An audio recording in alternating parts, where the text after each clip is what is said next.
Eu quero deixar uma mensagem com os irmãos sobre Moisés. A gente viu um pouquinho da história de Moisés, seu nascimento, o momento que ele saiu do Egito, o momento que o tabernáculo foi construído. E olhando para a vida de Moisés, a gente pode tirar algumas lições para a nossa vida, como crentes, independente da idade. E também conselhos para pais e para filhos também. Moisés, ele foi um grande homem de Deus, foi um homem muito usado por Deus. E a história dele é uma história muito rica. E eu quero com você nessa manhã, para a gente fechar com chave de ouro esse momento, analisar com você alguns conselhos que nós podemos trazer para a nossa vida como membros, como pais, como filhos, para sermos pessoas melhores. Moisés, ele foi separado por Deus. Só que a história dele não é uma história linear, é uma história com alguns altos e baixos. Um dos primeiros baixos que ele teve, um dos momentos tensos que aconteceram com ele, foi o momento onde ele cometeu um assassinato. A Bíblia diz que ele viu um egípcio batendo em um escravo israelita, hebreu, e ele entrou ali para tentar defender, e não conta os detalhes dessa luta, a Bíblia não dá detalhes, mas diz que Moisés assassinou aquele egípcio. O egípcio morreu. Sabe, não era plano de Deus que isso acontecesse. Deus não queria, com certeza não queria, que o seu povo fosse liberto através dessa maneira, dessa estratégia. E Moisés como que tentou, sabe, um atalho, alguma coisa, eu não sei o que se passava na mente de Moisés. Mas naquele momento, ele colocou quase que todo o plano a perder, mas Deus sempre corrige, Deus sempre ajuda, e aquilo se tornou um grande aprendizado para ele também. Mas esse episódio ele me fez pensar bastante. Será que na situação de Moisés, eu e você, nós saberíamos lidar com aquilo? Nós saberíamos controlar talvez a nossa ira? Controlar os sentimentos que estão dentro de nós? Hoje em dia a gente fala muito de saúde emocional. Será que nós temos e teríamos essa saúde para em momentos como o que Moisés passou, a gente conseguir segurar, conseguir parar, pensar e agir? Abra sua Bíblia lá em Efésios, no capítulo 6, no versículo 4. Efésios, capítulo 6, verso 4. Efésios 6, versículo 4. Aqui temos um conselho de Paulo para os pais, que se aplica a todos nós que estamos aqui nessa manhã. A partir do verso 1 ele diz assim, Efésios 6, Filhos, obedecei a vossos pais no Senhor, pois isso é justo. Honra teu pai e tua mãe, que é o primeiro mandamento com promessa, para que te vá bem e sejas de longa vida sobre a terra. Verso 4, E vós, pais, não provoqueis vossos filhos à ira, mas criai-vos na disciplina e na admoestação do Senhor.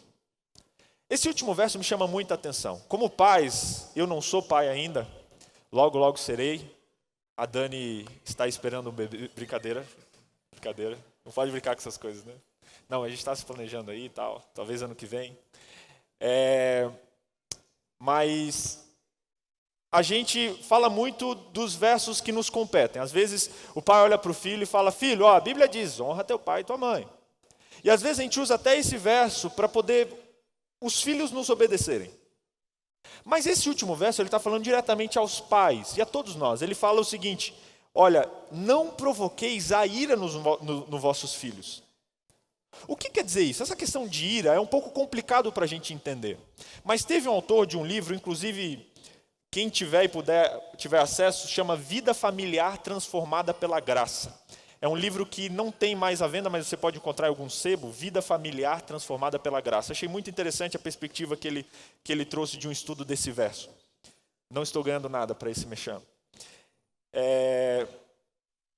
Ele disse assim, que essa palavra ira, ela pode ser usada, existem 3 palavras no grego para descreverem a palavra ira, a expressão ira.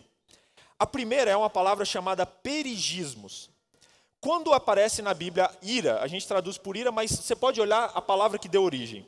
3 palavras. Perigismo. Quando aparece uma palavra perigismos, essa palavra significa uma ira num estado de efervescência. Como que quando você tem uma ira e você reprime essa ira. A Bíblia cita alguns versos onde ela fala que a pessoa se irou, perigismos, ou seja, ela ficou com raiva, só que ela guardou para si mesmo. Às vezes acontece isso com a gente, né? E não é raiva, a ira aqui é um sentimento que às vezes a gente tem um descontentamento, alguma situação complexa, e muitos de nós fazemos na nossa vida o perigismo, a gente guarda isso para nós. Só que isso vai enfervescendo e vai chacoalhando o nosso coração. Uma outra palavra que a Bíblia usa é a palavra tumas. Quando aparece a ira com a palavra tumas no grego, é a ira como que uma explosão. Quando você explode, quando você fica irado, não guarda para você, mas você explode essa ira de uma maneira que não é a melhor maneira. E muitos de nós somos assim também, né? Às vezes numa situação, vem, pavio curto, pá! E aí depois você, nossa, o que eu fiz? Essa é a ira tumas. O terceiro e último tipo de ira que existe no grego é a ira orgei. Essa ira, ela descreve como que uma indignação. É uma ira que não é propriamente pecado, é como que uma reação natural do ser humano quando algo acontece que ele não espera, mas ela representa que algum aspecto da sua vida ele foi talvez ameaçado. É a ira orgei. Ou seja, quando eu tenho a ira perigismos, isso não é bom. Eu tive muito isso na minha vida, às vezes pelo receio de não ser aceito pelas pessoas e de querer ser bem visto por meus amiguinhos, e até os dias de hoje eu ainda sofro com isso também. Às vezes quando confrontado, quando diante de uma situação complexa, com medo do conflito que talvez possa ser gerado, eu não falo. E aí eu fico com a ira no meu coração, o que não é bom, perigismos. Às vezes a gente explode tumas, o que também não é bom. Mas o tipo de ira que está falando aqui nesse verso é a ira orgei, aquela ira quando acontece algo que você não espera, é uma reação natural. E essa ira não é propriamente pecado, e aqui nesse texto foi usada a palavra orgei, como que dizendo, pais, não levem os seus filhos a terem, não causem essa ira nos seus filhos. A própria Bíblia tem um texto também que diz, irai-vos, mas não pequeis, orgei. Tenha esse sentimento, é natural, às vezes você tem um descontentamento, mas não peque. Como pastor, eu posso às vezes ter esse sentimento e não pecar? Como às vezes você como pai, às vezes nossas crianças tiram a gente do sério e a gente, como eu posso resolver essa situação sem pecar? Às vezes não fazendo nada ou às vezes fazendo demais. O que será que é irar e não pecar? Efésios 4, eu convido você a ir 2 páginas antes na sua Bíblia. Falo para a gente entender um pouco essa questão da ira. Efésios 4, verso 25 a 27, diz assim, ó. Por isso, Efésios 4, 25 a 27. Por isso, deixando a mentira, fale cada um a verdade com o seu próximo, porque somos membros uns dos outros. Irai-vos, mas não pequeis. Não se ponha o sol sobre a vossa ira, nem deis lugar ao diabo. Ele está dizendo assim, tenha essa ira orgei, é normal às vezes o descontentamento, mas não faça com que essa ira se torne um pecado, você guardando ou você expressando ela da maneira errada.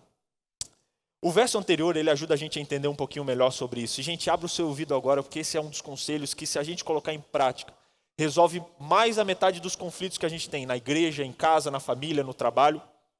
Que é dito no verso 1, que a gente leu, do capítulo, no verso 25, diz assim, deixe a mentira e fale a verdade para o seu próximo, porque nós somos membros uns dos outros. Ou seja, e depois ele relaciona isso com a ira. O que Paulo está querendo dizer aqui é que quando nós estivermos numa situação em que acontece algo que a gente não planejou e vem aquele sentimento pesado na gente, o orgei, a gente tem que conversar e abrir o nosso coração para o nosso amigo. Porque você é membro uns dos outros. A gente não pode ficar calado guardando isso ou explodir da maneira errada. A gente precisa conversar.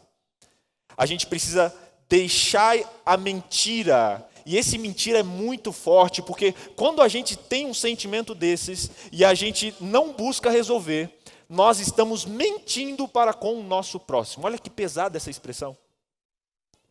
Aí você vê a pessoa, oi, tudo bem, querida. Mas por dentro você está, matar.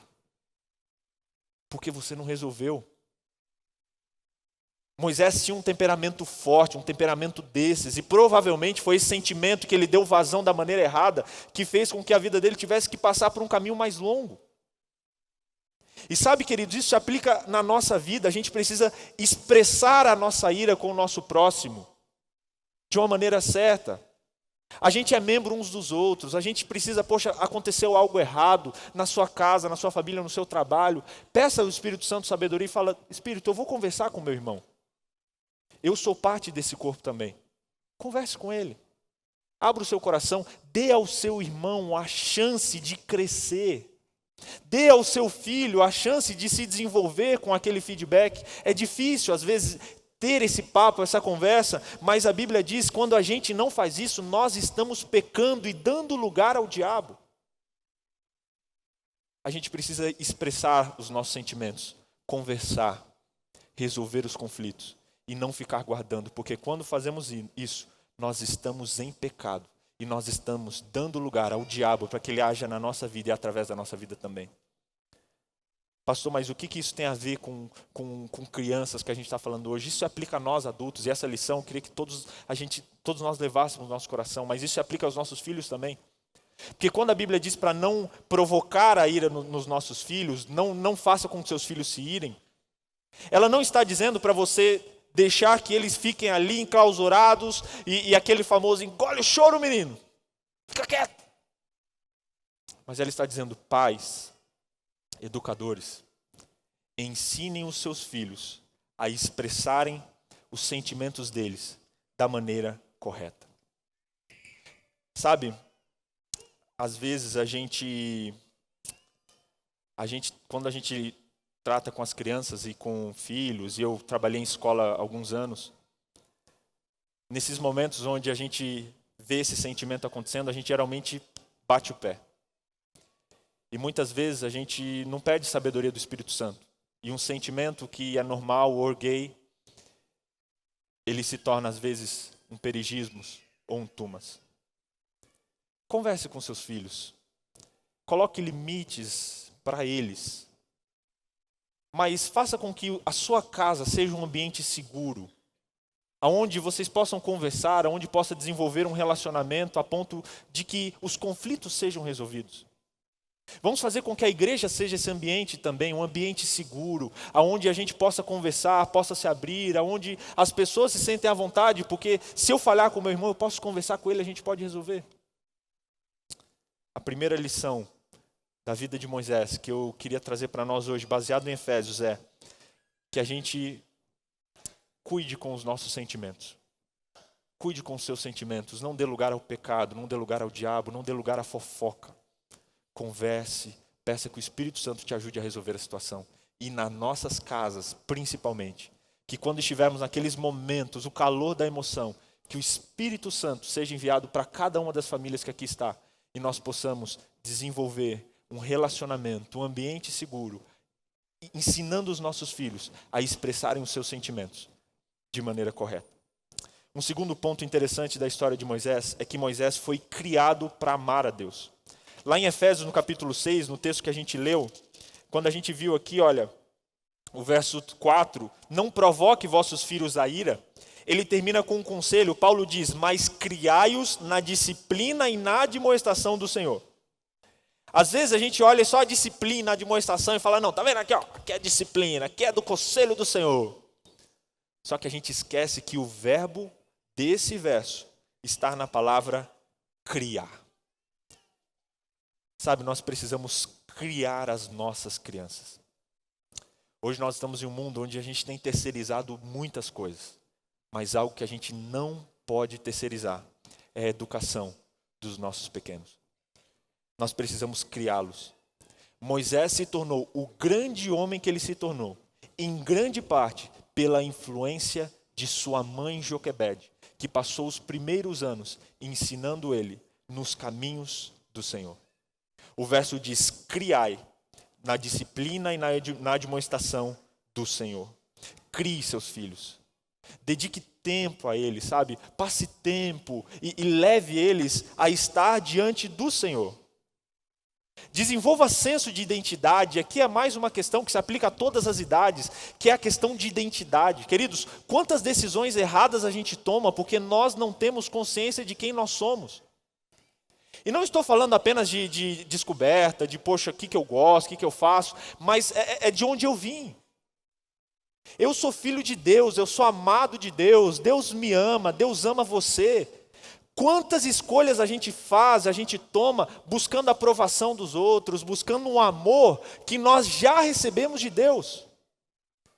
Quando a Bíblia diz para nós criarmos os nossos filhos no Senhor, ela está dizendo para nós sempre colocarmos no coração dos nossos filhos a consciência de que eles pertencem ao Senhor.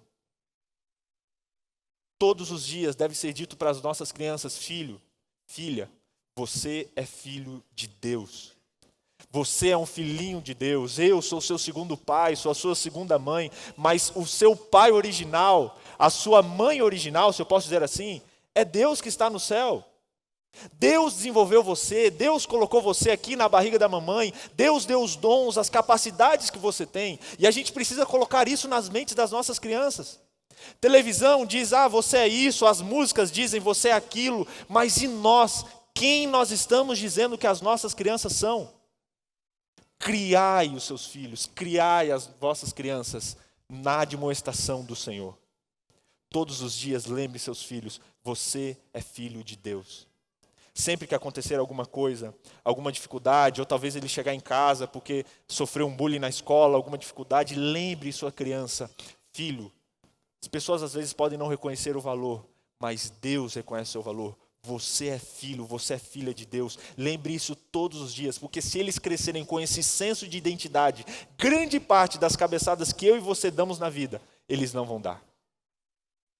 E um conselho para nós adultos é que a gente tenha esse senso de identidade também. Você se sente amado por Deus?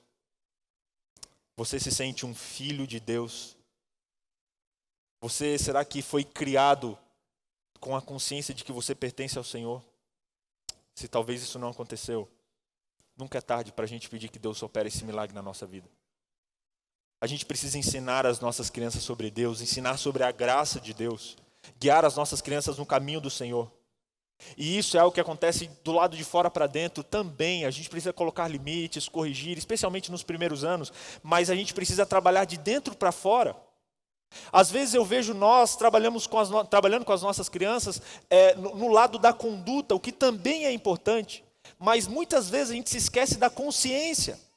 Como cristãos também, às vezes a gente vive de conduta e se esquece da consciência, a consciência gera a conduta. Efésios 3, 16 e 17, tem na projeção, diz que Deus quer que Cristo habite nos nossos corações mediante a fé. João diz, quem crer em mim, do seu interior fluirão rios de água viva. Gálatas 5 diz, ame o teu próximo como a si mesmo. Colossenses 2, 5 diz que aqueles que receberam o Senhor, firmados na fé, transbordam em gratidão. Ou seja, quando nós temos algo interno, quando desenvolvemos uma consciência, essa consciência se expressa através de um comportamento. Pais, mães, vamos nos dedicar a gerar consciência nas nossas crianças. Vamos mostrar sempre para elas quem elas são, a quem elas pertencem, e gerando essa consciência, a gente vai poder colocar no coração delas um senso de valor que vai se expressar para suas ações. Deuteronômio 6, verso 4 e verso 5, e eu convido você para dar um pulinho lá, Deuteronômio capítulo 6, versículo 4 e versículo 5. Diz assim, Deuteronômio 6, verso 4 e verso 5. Ouça, ó Israel, o Senhor nosso Deus é o único Senhor. Ame o Senhor teu Deus de todo o seu coração, de toda a tua alma, de todas as suas forças, e que essas palavras estejam em seu coração. Ensine-as com persistência aos seus filhos, converse com eles quando estiver sentado, quando estiver andando, quando se deitar e se levantar, amarre como um sinal nos braços, prenda nas testas, escreva nos batentes da porta da sua casa e nos seus portões. Aqui a gente vê dois conselhos. Primeiro, pais, amem a Deus. Todos, você que ainda não é pai, se dedique nisso a amar a Deus de todo o seu coração, de toda a tua alma. E depois disso acontecer, leve as nossas crianças a amar a Deus também. Ensine essas crianças com persistência. E aqui, de novo, reforça a palavrinha criar, porque fala, ensine enquanto você estiver andando, enquanto você estiver levantando, enquanto você estiver se deitando. Ou seja, discipule o seu filho, conviva com ele, para que ele possa aprender que ele é um filho de Deus e aprender a amar a Deus e tê-lo como único Senhor da vida dele. Vamos ensinar os nossos filhos a amar a Deus. Um segundo e um terceiro conselho, na verdade, depois de controlar a ira, depois de criar os nossos filhos, o terceiro e último conselho que eu tenho para nós nessa manhã está lá em Provérbios 22, verso 6. Provérbios capítulo 22, versículo 6. É um verso que você deve saber de cor, principalmente os pais. Diz assim, Provérbios 22, verso 6. Ensina a criança no caminho em que deve andar, e até quando envelhecer, não se desviará dele. Gente, esse verso é muito bonito. A gente sempre vê em momentos de criança, ensinar a criança. Se eu ensinar a criança o caminho que ela deve andar, quando crescer ela não vai se desviar, ok. Só que essa semana, estudando esse verso, algo me chamou muita atenção, que é a expressão no caminho. Essa expressão no caminho, no hebraico original que foi escrito, ela seria melhor traduzida como de acordo com o seu caminho.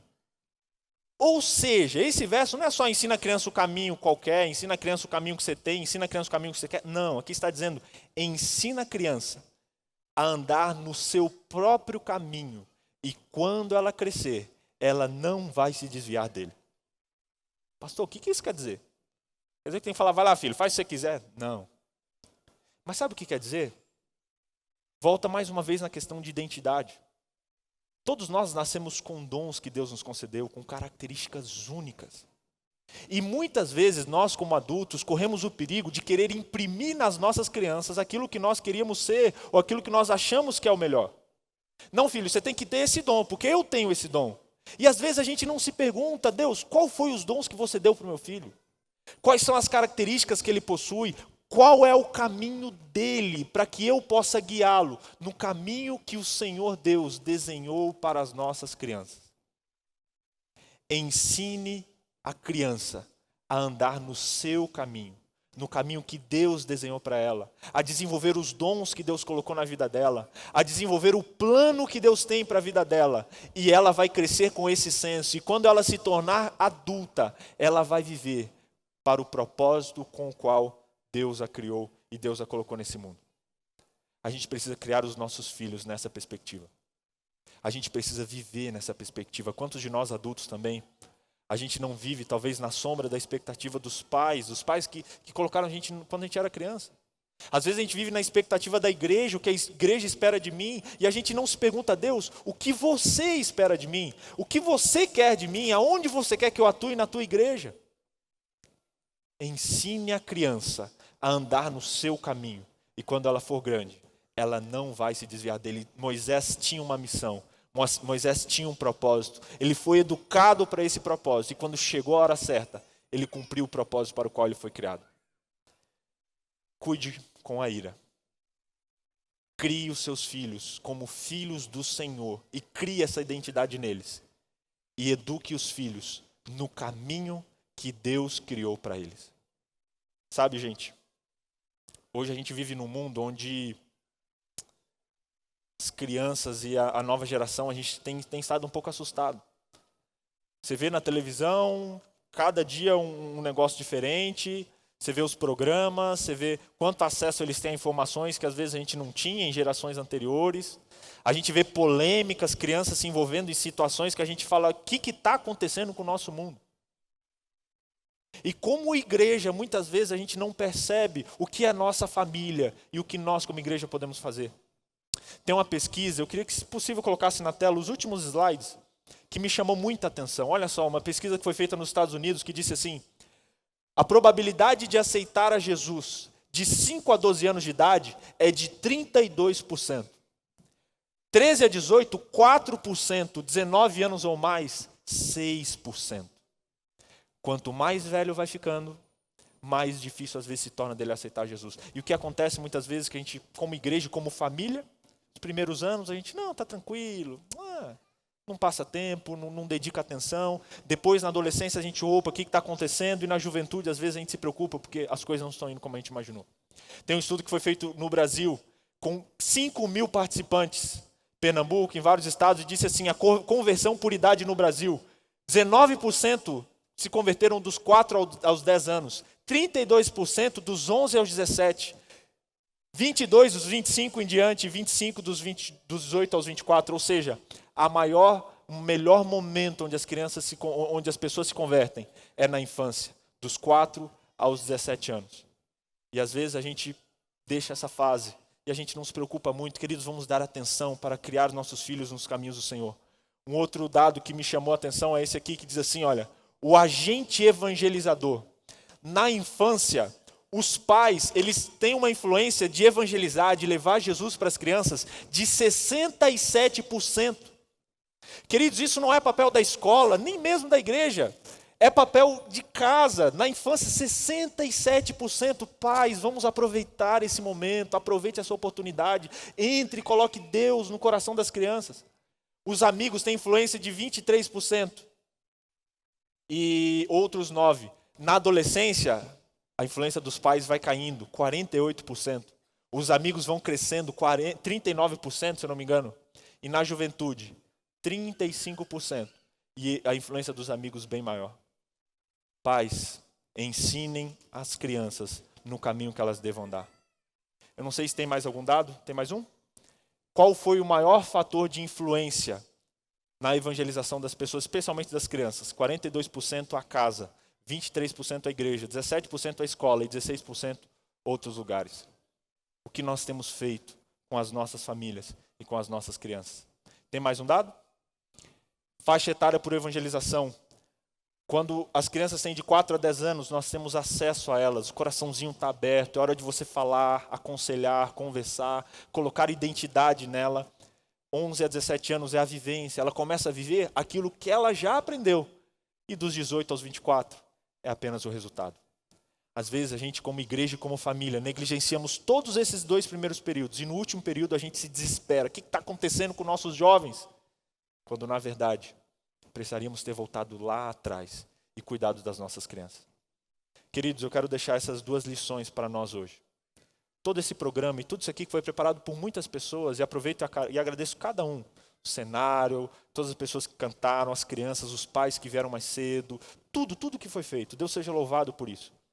Tem um único objetivo, que é para que você reflita na sua vida, independente da sua idade. Será que eu tenho lidado com a ira da maneira certa? Será que eu tenho vivido na identidade de que eu sou filho de Deus? Será que eu tenho permitido que Deus me use com os dons e as características que Ele me deu? Pense nisso, independente de ser pai ou não. Saia com esse pensamento na sua mente e peça que Deus mostre o que Ele quer te impressionar através dessas 3 lições. E para os pais e educadores que estão aqui nessa manhã, eu deixo essas 3 reflexões também. Será que você tem ensinado os seus filhos a expressarem os seus sentimentos da maneira correta? Será que você e nós, como educadores, a gente tem ensinado as nossas crianças e criado as nossas crianças nos caminhos do Senhor, com a consciência de que ele e ela é um filho amado de Deus? E será que nós temos ensinado as nossas crianças nos caminhos que Deus desenhou para elas? E não nos caminhos que eu sonho ou que a sociedade de hoje espera que eles sonhem? Que a gente eduque as nossas crianças. Que a gente ame as nossas crianças. Que todo momento a gente ore pelas nossas crianças. Para que tenhamos uma igreja viva. E para que através dessa geração dessas crianças e adolescentes que estão aí hoje, a mensagem seja espalhada. E Jesus Cristo possa voltar nas nuvens do céu. Amém?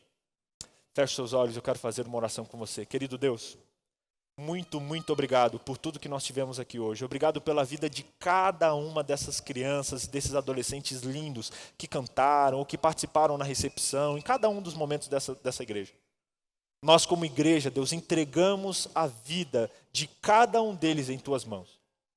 Deus, a gente vive num mundo que está tentando puxá-los para todos os lados, mas como família, como corpo de Cristo, nós queremos e nos colocamos em Tuas mãos para exercermos uma influência transformadora na vida dos nossos pequenos. Deus, usa cada um de nós que aqui estamos. Dá-nos essa consciência, a consciência de que a gente é filho de Deus, a consciência de que nós precisamos resolver as nossas questões com os nossos irmãos, viver em família, a consciência de que a gente precisa viver no nosso caminho, Deus. Pedimos que o Espírito Santo nesse momento nos encha com essa consciência, para que todos nós saímos daqui de uma maneira diferente, para viver a vida e viver a nossa semana. Peço pelos pais que estão presentes, querido Deus, que desafio, eu peço uma bênção do Senhor sobre a vida deles.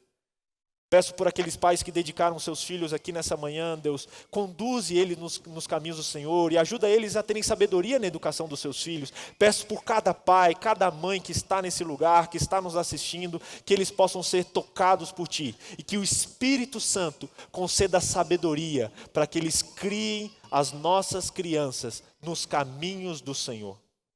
Eu peço por essa igreja, querido Deus. Quanto tempo e quantas vezes a gente negligencia a educação dos nossos pequenos, querido Deus. Perdão por isso.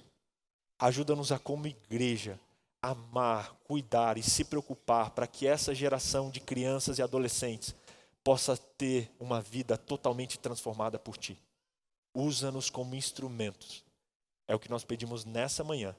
Faz de nós, homens e mulheres, adultos e crianças, como Moisés. É o que pedimos em nome de Jesus. Amém. Amém. Que Deus nos abençoe.